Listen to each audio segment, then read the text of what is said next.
The American Red Cross is where people mobilize to help their neighbors in emergencies, across the street, across the country, and around the world. Each year, in communities large and small, victims of some 70,000 disasters turn to the 500,000 volunteers and 35,000 employees of the Red Cross. Most people know the American Red Cross for their CPR and first aid training programs, national and world disaster relief services, and frequent blood drives. However, two facets of the Red Cross's services that you may be less familiar with are local disaster response and services to the armed forces. Part of the mission of the American Red Cross is to help people prevent, prepare for, and respond to emergencies.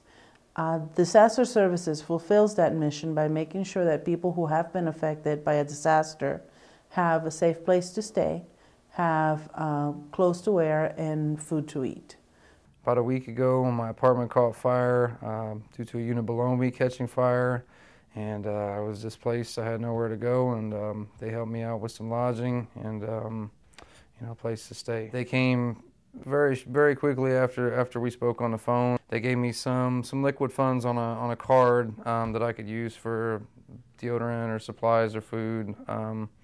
Things that I needed that the cash would have to cover, and then as well they provided me a voucher for lodging at a hotel in the area so that I would have a place to actually stay for a few nights. In a perfect world, everybody has insurance, and when we go out, the people are in shock. I mean, they've just suffered a traumatic event, and we try to kind of soften that blow for 72 hours while they can gather themselves. And when it's 3 o'clock in the morning and you've run out of your house in your bathrobe behind your burning house, you need somebody to turn to.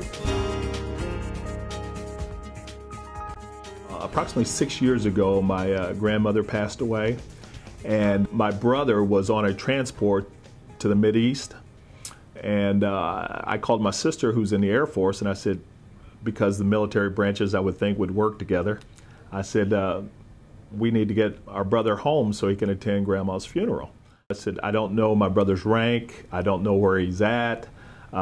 His name is Sherman Devereaux, and he needs to come home because our grandmother just passed away. Within 2 hours, she had him off the plane, headed back home so he can make it to our grandmother's funeral. What I do as a caseworker for Service Armed Forces is what we call military emergency communications. What happens is a family member here in the local community wants to get word to a service member deployed anywhere in the country or in the world. They contact the Red Cross, and we, number one, a verification of the event, be it a birth, a death, and then we send a message to the service member's unit, and they notify the service member. I really believe that our service people, they put their lives on the line so we can enjoy some of the freedoms that we have here in this country.